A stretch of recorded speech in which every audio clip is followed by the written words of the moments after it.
Hate speech events in India की report के मुताबिक भारत में नफरती भाषणों में तेज उछाल। 2025 में 1318 घटनाएं, सबसे ज्यादा मुस्लिम ईसाई निशाने पर। भारत में 2 साल में 97% मामले बढ़े। आइए बताते हैं आपको पूरी खबर।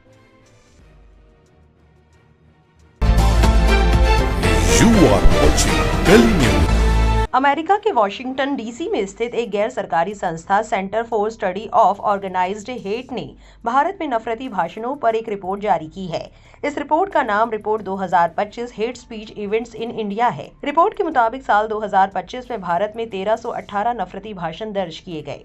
ये संख्या 2024 के मुकाबले 13% और 2023 के मुकाबले 97% ज्यादा है। यानी नफरती भाषणों की घटनाएं तेजी से बढ़ी हैं। रिपोर्ट में कहा गया है कि ज्यादातर नफरती भाषण मुस्लिम और ईसाई समुदाय के खिलाफ दिए गए। कुल मामलों में से 98% में इन्हीं समुदायों को निशाना बनाया गया। मुसलमानों के खिलाफ 1156 और ईसाइयों के खिलाफ 162 घटनाएं दर्ज हुई। सबसे ज्यादा नफरती भाषण उत्तर प्रदेश में दर्ज किए गए। इसके बाद महाराष्ट्र, मध्य प्रदेश, उत्तराखंड और दिल्ली का नंबर आता है। रिपोर्ट के मुताबिक 88% घटनाएं उन राज्यों या केंद्र शासित प्रदेशों में हुई जहां बीजेपी की सरकार है। रिपोर्ट में ये भी बताया गया है कि कई भाषणों में लव जिहाद, लैंड जिहाद, थूक जिहाद और शिक्षा जिहाद जैसे शब्दों का खुले तौर पर इस्तेमाल किया गया। कुछ भाषणों में हिंसा भड़काने और धार्मिक स्थलों को नुकसान पहुंचाने की बातें भी कही गई। अप्रैल 2025 में ऐसी घटनाएं सबसे ज्यादा दर्ज की गई। CSOH का कहना है कि सोशल मीडिया, खासकर फेसबुक, नफरत फैलाने का बड़ा जरिया बन गया है। इन भाषणों के वीडियो सोशल मीडिया पर वायरल होते हैं, लेकिन ना तो सोशल मीडिया कंपनियां इन्हें ठीक से रोक पाती हैं और ना ही पुलिस की कार्रवाई असरदार दिखती है। CSOH से जुड़े सामाजिक कार्यकर्ता हर्ष मंदर का कहना है कि 2014 के बाद से नफरती भाषण लगातार बढ़े हैं और 2024 के चुनावों के दौरान ये समस्या और गंभीर हो गई। आपको बता दें कि राजनीतिक विश्लेषक रशीद किदवई कहते हैं कि भले ही ये रिपोर्ट विदेश की हो, लेकिन इसमें दिया गया डेटा सही लगता है। उनके मुताबिक जिन राज्यों में भड़काऊ बयान देने वालों को सरकार का छुपा हुआ समर्थन मिलता है, वहां ऐसे मामले ज्यादा होते हैं।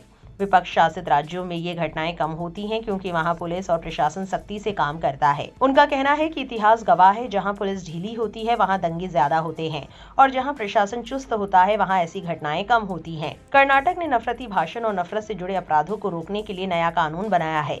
सुप्रीम कोर्ट ने भी केंद्र और राज्यों को ऐसे भाषणों पर सख्ती करने को कहा है। विशेषज्ञों का मानना है कि आदर्श स्थिति तो ये है कि कानून की जरूरत ही ना पड़े, लेकिन जब लोग बार बार हदें पार करने लगे और उन्हें सजा का डर ना हो, तब कानून जरूरी हो जाता है। अगर ऐसे कानूनों से नफरत आधी भी कम हो जाए तो ये अच्छा है। BBC रिपोर्ट के मुताबिक उत्तराखंड के मुख्यमंत्री पुष्कर सिंह धामी के लगातार नफरती बयानों को लेकर अलग अलग राय हैं।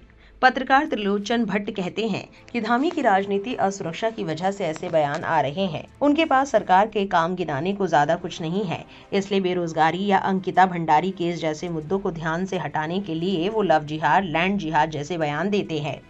भट्ट के मुताबिक धामी अपनी सीट भी हार चुके हैं और पार्टी नेतृत्व को खुश करने के लिए ऐसी राजनीति कर रहे हैं। वहीं बीजेपी का कहना है कि धामी देवभूमि की पहचान बचाने का काम कर रहे हैं।